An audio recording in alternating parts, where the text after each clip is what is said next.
Namo tassa bhagavato arahato samma sambuddhassa.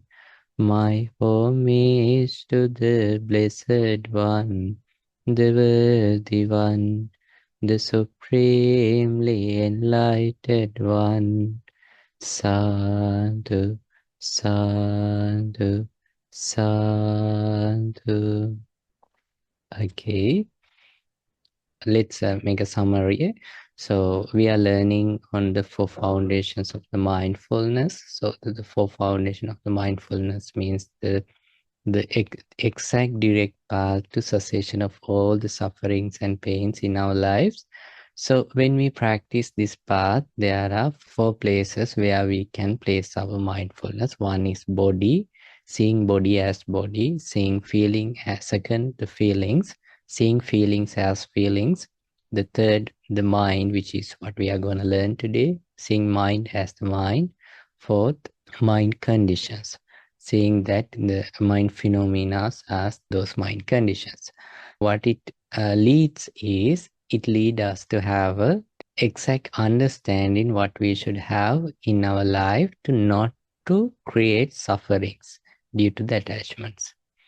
So no use of framing and it just seeing the rising and falling. So in that way, we can improve our understanding. This is what we need to practice. And then the Buddha saying, if someone practicing this exact path for like 7 days, in between 7 years to 7 days, he can attain at the third stage of enlightenment, or he may ended up being an arahant. So this is amazing teaching, and this is a very practical teaching. And again, this allows us to see the world not in the way we used to see, but the way which doesn't create the sufferings. So this is again amazing teaching. When we learning about the mind as a mind, so the benefit is, you may find in your life there are so many people in the world. There is a common misunderstanding, like you may have encountered these problems with dealing with the others even. So most of the time people have their own perception or own idea towards you, or maybe towards something, and they deliver their opinion. So it's like instead of having an open mind, so they represent what they feel as true. So it creates kind of a uncomfortable experience to us. So because of our own behavior, maybe someone else also having the same issue. So why so? We believe what we feel is the exact truth.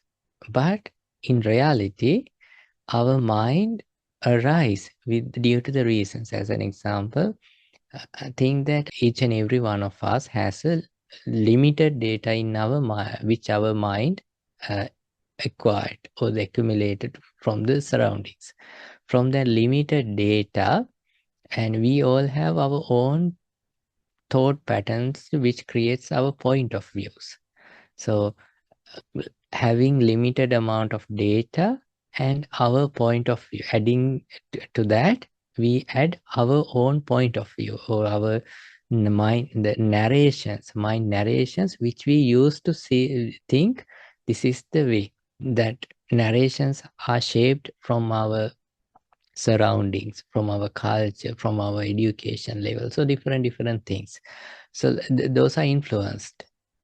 So having limited data, again our thought pattern which arising, influence from the culture, influence from our different other related things, and whatever it arises, we believe it's true, or it's me or mine or myself, and I should defend that.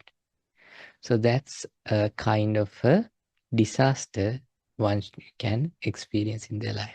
Why I'm saying a disaster? Once we start to believe that, then that moment onwards, you are a victim, or you are you are a kind of a victim to your own thought pattern. So So there is a kind of a what we call saying in Sri Lanka. It says that there are some people, they are like frogs in the well. To the frog, well is the world. It doesn't know what's around, and so what's going on outside of the well. So likewise, we shouldn't be someone like that frog being in the well and believing this is the exact truth. So to not to happen it in our mind, we have to see whatever the things going on in our mind. We have to label it correctly, and we have to see it rising and falling as the exact way. So this is what we need to improve in our life, and this is what we improve by this practice or by this understanding.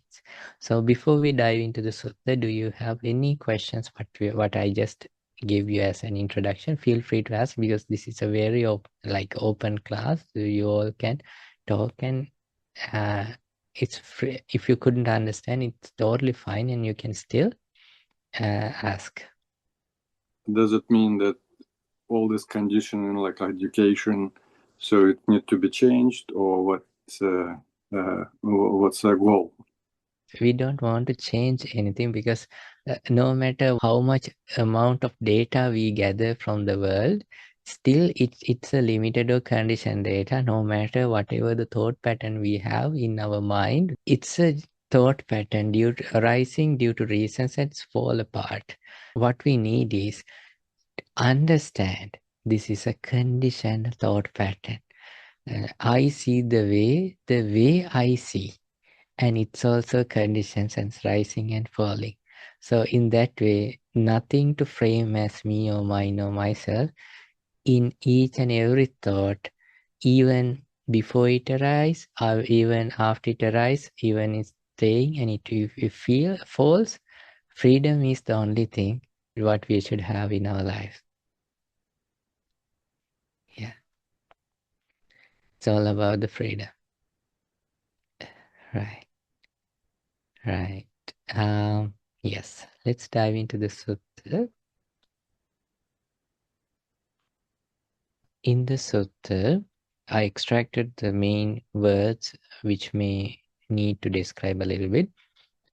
Katancha bhikkhave bhikkhu chitte chittanupassī viharati. Monks, how does a monk dwell observing mind as a mind, or the mind in mind? Ida bhikkhave bhikkhu saragang va chittan saragang chittanti pajanati. Likewise, the saraga means that mind with lust or with desire. If mind with desire, understanding this mind is with desire. And vitaragang va chittan vitaragang chittanti. Mind without lust, mind is free from desire. And then sadosang va chittan, mind is with the hatred or anger. And vitadosang va chittan vitadosang chittanti pajanati, which means mind is without hatred, free from anger. The understanding mind is free from anger. Then samohang va chittan. Moha means delusion, samoha means with the delusion.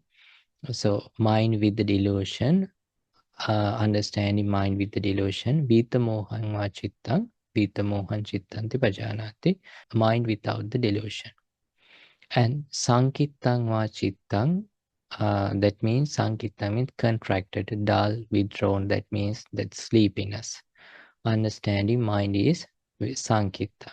Vikittang va chittan, distracted mind, scattered, restless mind. Understanding, it's like these are like duets, like the slightly bit of opposite or complete opposite. And then Mahāgatang va chittang, Mahāgatang and Amahāgatang means Amahāgatang chittang, Amahāgatang. That means Mahāgatang means sublime mind, and Amahāgatang means with the hindrances and ordinary mind. And then Sauttarang Chittanti Pajanati. That means like surpassable, that means can be improved, but still this mind is kind of a with the concentration, good mind, kind of a samadhi. And then anuttaran chittanti vajanati, which means the perfected, or that means like full control and very pure mind. Then samahitan chittang means concentrated mind, and asamahitan chittang means unconcentrated mind. Vimuttan chitta means liberated mind, free from defilement. Avimuttan chitta means unliberated mind, bound, fettered.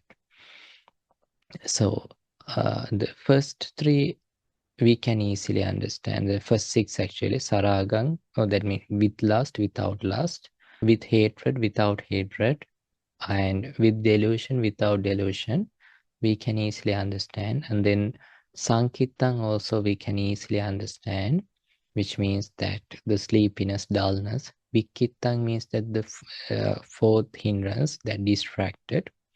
So we can easily understand. From here onwards, those are about the when mind with concentration, when you attain samadhis, these are the things which you can experience, and this is how you should understand.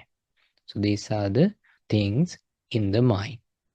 And then as the body has the feelings, so in here, what we do is in this side and the outside, we are being mindful about the mind as a mind.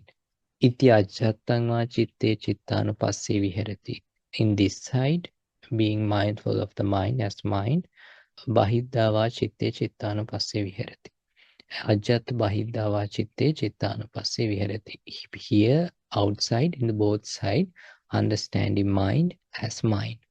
And then samudaya dhammanupassava chitta viharati, vaya dhammanupassava chitta viharati. So the seeing the rising of the mind and seeing the falling of the mind. So this mind arising due to the nama rupa, all the what is the English meaning of nama rupa? Mental and physical. Mentality and materiality, Bante. Yes, mentality and the materiality. So this mind arises due to that and falls, and then it changes. And then when we are being mindful about the mind, what will happen? Atti chittantiva panasasati paccupatita hodi. Towards the mind will be so focused, and atti chittantiva panasasati paccupatita hodi yavadeva jnanamattai, for the understanding, for the knowledge, for the wisdom. Anisitocha viharati nachakinchi loke upadiyate. So there are patissati anisitocha viharati nachakinchi loke upadiyate. That means well, perfectly stable and no defilements distracting. Because of that, no attachment in that state. So that's how someone being mindful of the mind. So this is what in this part of the being mindful of the mind says. I will put this as a note, so then you get to the group, and then you can go through that with a kind of understanding. You can improve your understanding in that. I will help you to understand your mind in these situations. Like first, try to understand your mind. Think that you get kind of a desire. Think that you want to do see something, you want to hear, listen something, you want to smell some fragrance. So you want to taste something, you want to experience kind of a tangible. So your mind is thinking something related to sensual pleasures. In that very moment, try to understand, oh, my mind is with the desire. So what is the benefit of that? You are not going to represent it as you. Then you know that this is a conditioned thing. Even you fall into a trap, you know that desires as a lay person, you can, there are acceptable desires. You can go for the desires. So even though you earn that, even you go for that, you know that, okay, mind is with the desire. And in the same time, if your mind think that suddenly let go that desire, so then I understand, okay, mind is without the desire. So likewise, when you understand about your mind so easily, it will be a kind of a practice which help you to overcome from that stubbornness, which I said a moment ago. Stubbornness means that whatever arises in your mind, you are so stubborn to that idea. So, but when you just see it like a rising and falling and a conditioned thing, in return, you will benefit it with good understanding. So that good understanding will definitely help you to improve yourself instead of being stubborn in a kind of a conditioned ideas like, I'm a person like this, likewise. So the benefit is you will overcome from the pains and sufferings the rest of the world having in the moment. So sadosang and vitadosang, with anger, without anger, also the same thing, that you feel like the present thought pattern or the current thought pattern in me related to anger. You just understand it instead of finding someone to complain in the others outside. So we always try to find someone to complain, and then when we complain indirectly, we believe that the angry mind is me, angry mind is mine, or that's the myself. So no one can blame, insult, or do something related to anger without representing that thought pattern as me or mine or myself. That's why the holding anger is not appreciated or acceptable in these practices. And when it comes to the desire also, so we can do anything from with desire without representing it as ourselves. That's why Arahants are always free from those desire, anger, and so no one can be an Arahant, enlightened person, with representing that. Feeling this as an unenlightened person, that's a part of the practice. So you don't want to worry if you feel angry. Why? So it's part of the Satipaṭṭhāna.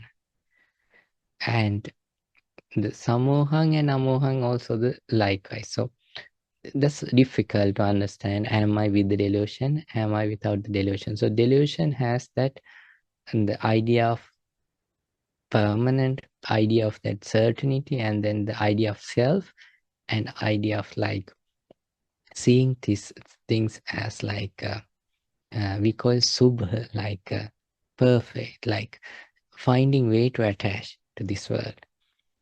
So, but with the understanding, seeing the rising and falling, it creates the freedom. This freedom is not just the calmness what you experience when you are meditating. This is a freedom beyond that. This freedom need nothing to be hold on something. It's like just a freedom. That freedom doesn't, because you are meditating, that freedom, it's like nothing to describe that this is how the enlightenment. It's like enlightenment is like cessation of all the attachments and the ego. That's something this practice, this Noble Eightfold Path is leading to, or something we can achieve. So now you can try this. So instead of putting I in your thought pattern, like usually we feel I in our thought patterns, narrations, try to label, find the best or the right label for that. Whatever the thought patterns arises in you, instead of justifying that thought pattern, try to find the best label for that. Is this desire? Is this anger? Is this delusion? When it comes to the breakdown, the defilements, so we can break it down to more different labels. Like there is this one called the jealousy. There is a one called makka. Guna makka. The makka means you are not appreciating someone else's quality. So because you feel kind of unpleasant, like you feel like he is not a good person. So when you have that pre-stubborn idea in you, even though there are thousands of good qualities in that person, what you do, you are like, no, I don't want to think about that side. Like even you are capable enough to see the one mistake he has without seeing the thousand of good qualities. So and in the other thing is, when you hear that person's kind of a quality, you feel like something happening in your chest. Like you feel like someone pinching in your chest. You feel hurt. So because you want to overcome from that hurt, you try to justify your statement and you want to see the other person also seeing in your eyes. So that's how it works. And so the mana or the conceit, when conceit arises, we are not ready to listen to someone else. That conceit actually have the three things. That one conceit is like the inferior, feeling of inferior. And the other one is feeling of superior. And the other one is feeling we are like same. So all those are defilements. Think that you feel like we all same. Suddenly you feel like we all same, and one of your friends suddenly get a kind of a reward or kind of a good job opportunity, like a special kind of a treatment from the society. Then you feel like, hey, wait a minute, how he is not that much of special to get that? Because in your mind, he was in that equal level. Suddenly he seems to be like a superior. Then your mind is not ready to accept that. These things are arising in our mind. If we are being honest to ourselves, if we are being like truly honest to ourselves, we can see this. It's not something to regret. It's not something to worry. The simple thing, the most simple thing we can do is see it rises and see it falls. When we see that the conditioned, how funny this mind is. So then in return, that will create a huge enthusiasm or willingness to, hey, I should overcome from this slavery to this mind, and I should turn this mind into under my control one day. And you will practice hard rather than being a slave to or servant to this diluted mind. So that's what the thing we have to do. So therefore, see your thought pattern, find the right label and label it, and see that how it rises and falls.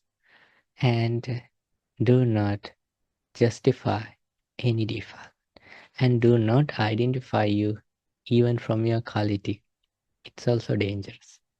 Think that everyone say that, wow, you are such a loving, kind person. You have extraordinary loving kindness.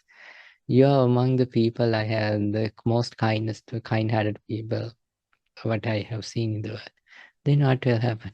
You are framing you in that what others believe. Then you want to pretend you are so kind. Then the others can manipulate you. You don't want to hurt others, like, oh, if I do this, the others may think that I am not so kind. And then you are not so straight about what you feel. So, and the other thing is, so you are believing that I am so kind, and for some reason, unforeseen reason, you get angry, super angry, and you do something. Then what? Something bad. then what will happen? Everyone criticize you in the same time. The other criticization, it's like in Buddhism, we don't mind it a lot unless it's a wise person. Why? People can have their own perspectives and ideas. It's totally fine. But when you feel like, I thought that I'm a very kind-hearted person, but I got angry. Now you feel like identity crisis. You identified you with something and you feel like some crisis in you. You feel like you're so empty. So therefore, do not identify you even from a quality. The qualities are rising due to reasons, and the bad qualities also rising due to reasons, and those are rising and falling. It's not me or myself. And feel the freedom. Do not identify it from the good or bad. And be free from the sufferings which others experiencing in their lives. And if you really want to identify you, try to be the identifier. Try to improve yourself to identify as the freedom. So that means end of the egos, end of the attachments. But you can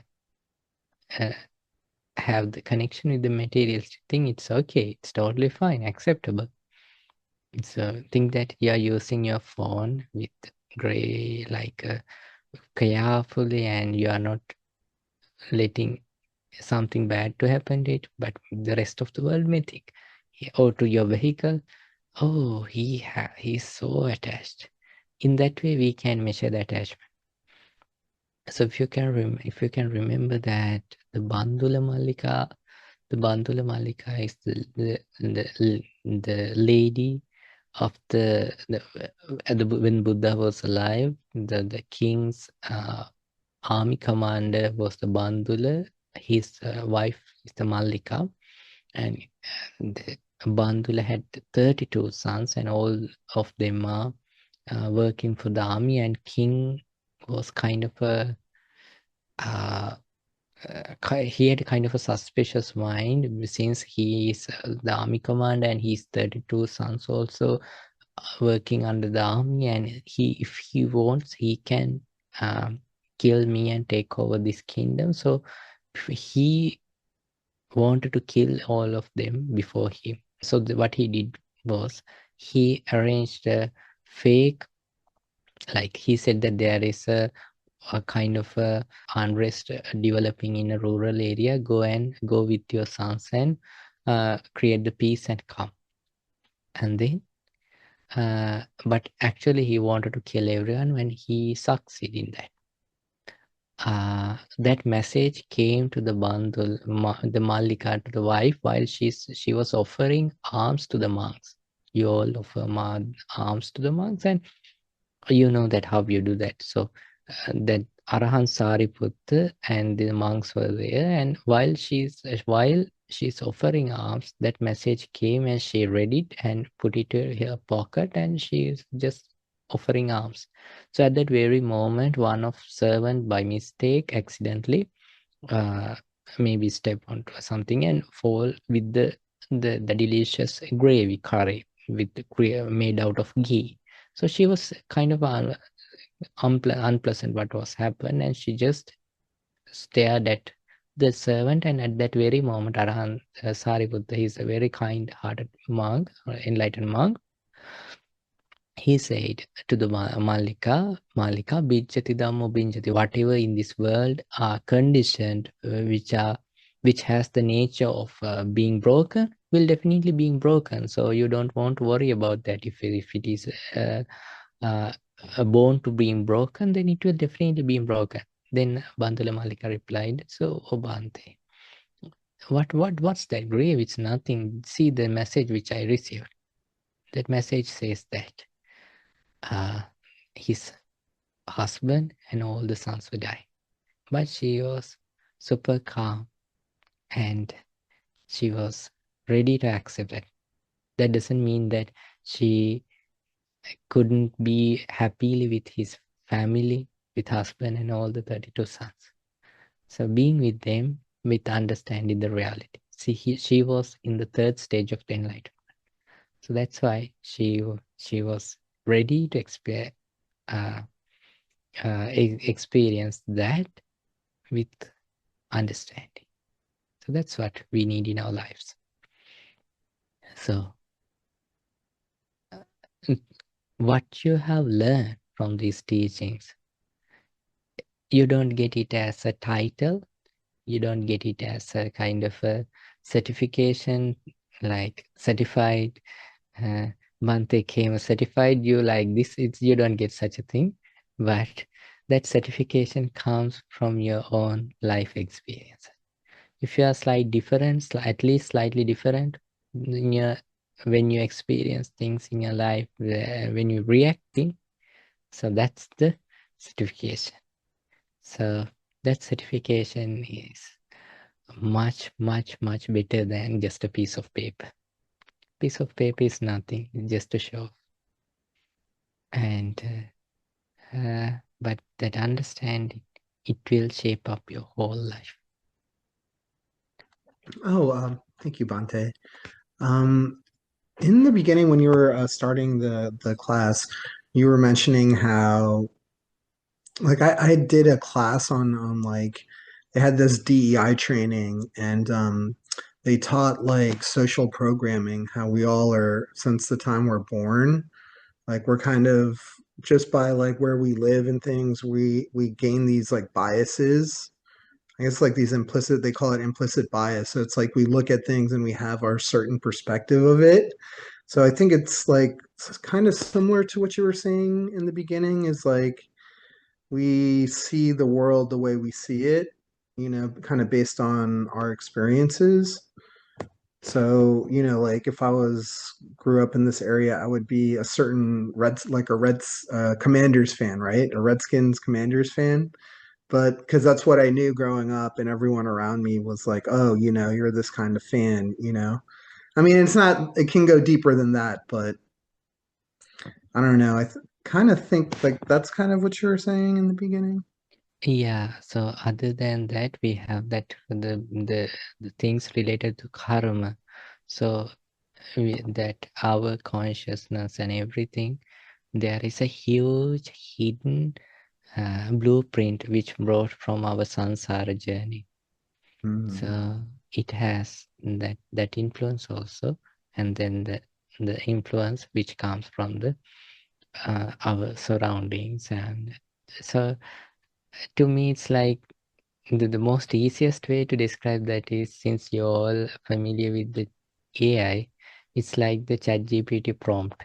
So like, so if you don't know what are different GPTs, you can ask the same question from 4 or 5 different AIs, and they will give 5 different way of answers. Maybe the answer may be the same, but the reasoning are like 5 different ways. So like guys, so in our lives, so based on the different data what we have, and based on the different ways of reasoning, plus we have the emotions. That emotions, when it comes to reasoning, we do not just reasoning, we just reasoning through some emotions. So that means that we have another bias with the emotions as a living being, unlike just a artificial intelligence. So then we believe that what we are believing is the truth. So it's really difficult to overcome from the delusion without that understanding the realities of this existence, that everything rising and falling on the subject to change, and the uncertainty, and the unauthority or the selflessness it has.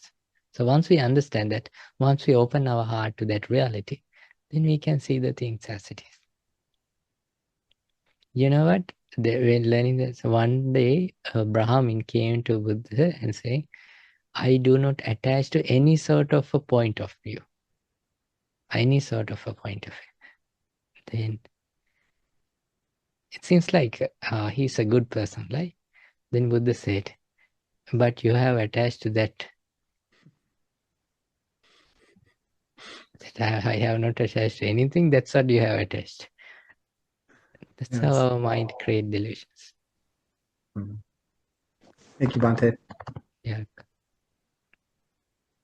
Well, when we want to do this as a meditation, it's just like any thought, uh, uh, again, rather than making a story about whatever happens, like just identify what thought, mind that I got from a certain, from whatever the situation. We should just identify it and leave it like that, and then okay, it arises and then it falls like that. Is that the meditation for this?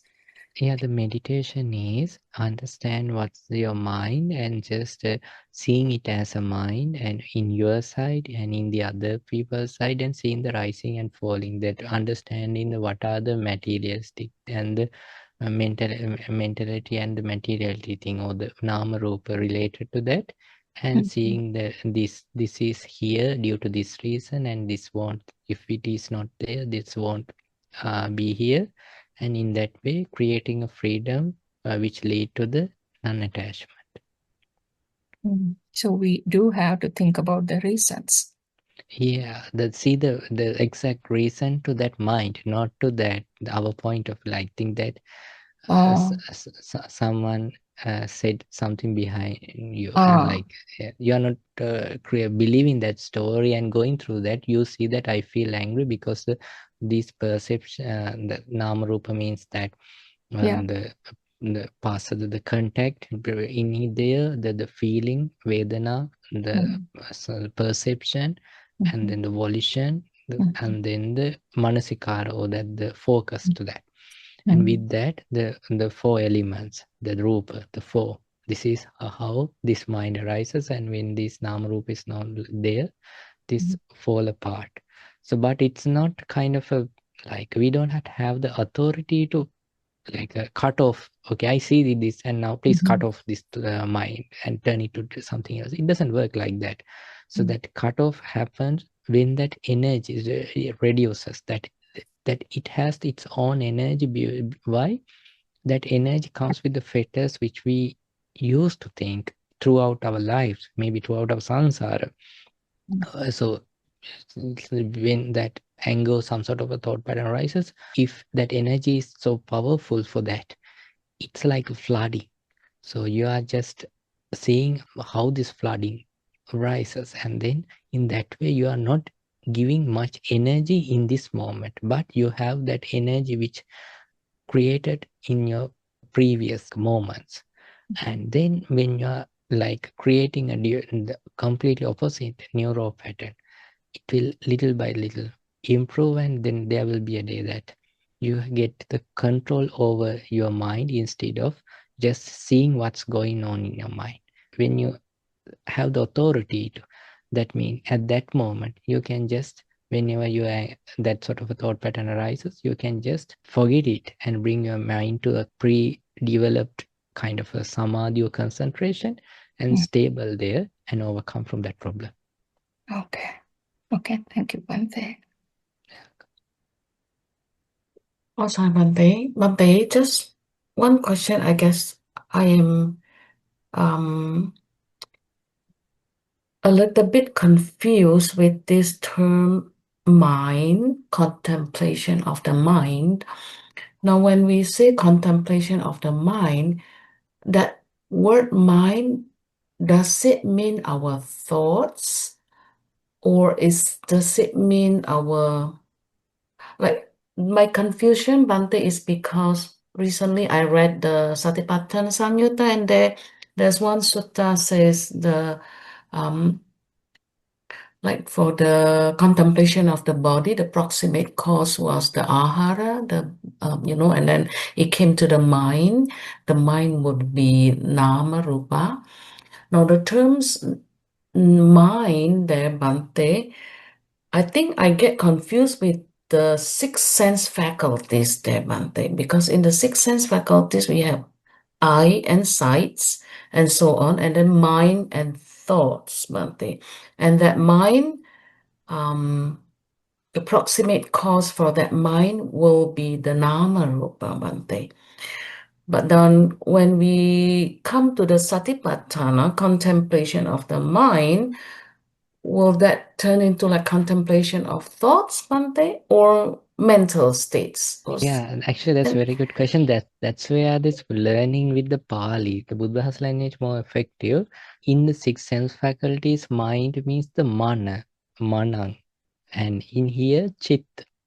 So chitta and mana means the same thing, but manang means that this mind, when it works as a sense faculty, like something that main duty in there is bringing data. When we say the chitta, it's like the present quality of the mind. So that means chitta means feeling, perception. So it's like the chitta sankara means actually the feeling and the perception. So based on that when in there chitta means, when we say the chitta, it sounds with the feeling, perception and volition and the consciousness like the whole thing. That's what we have to know in there. So when we say the in ayatana, the sense faculties, that what it does is just uh, getting the Information, like kind of. information. Yeah, that shall we can say like that. Many Bhante, yes, because the mano and the thoughts is Dhamma, Bhante. Yeah, Right? Mano and Dhamma. But Yes. here is Chitta, meaning, can I say that as our mental states because it has feeling, perception, the volition and consciousness. Right, The Bhante? consciousness called vijnana. Then consciousness, chitta, so vijnana, chitta, mana, all three are same, but when it use that in different context, it sounds the different attitude of the mind. Right, That's Bhante. right. Yes. Thank you, Bhante. That's very clear. Wow. Thank you. Okay, say sadhu, sadhu, sadhu, sadhu. Okay, today we learned about the Chittanupassana and we accumulated many merits.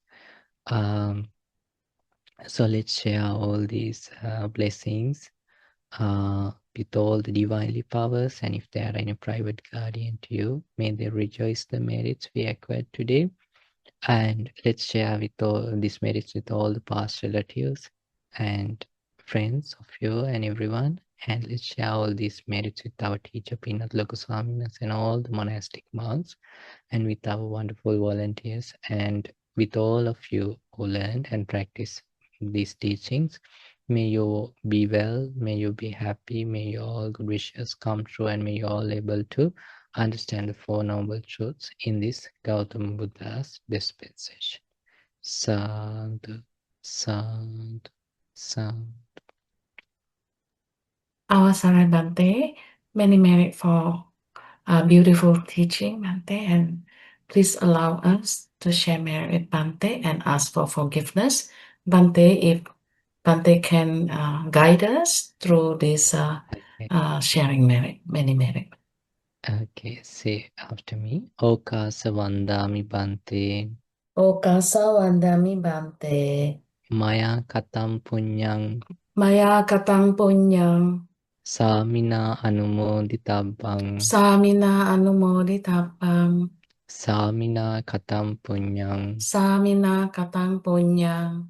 Maihanda Tabang. Maihanda Tabang. Sadhu Sadhu Anumodami. Sadhu Sadhu Anumodami. Okasa Dwaratena. Okasa Dwaratena. Katan Sabbang. Katang Sabbang. Achayang Kamata Me Bante. Achayang Kamata Me Bante. Okasa Kamami Bante. Okasa Kamami Bante. Dutiyampi Okasa Kamami Bante. Tutiyampi Okasa Kamami Bante. Tatiyampi Okasa Kamami Bante. Tatiyampi Okasa Kamami Bante. Sadhu, sadhu, sadhu. May Bante be well and happy. Thank you, Bante. Namo Buddhaya. Thank you.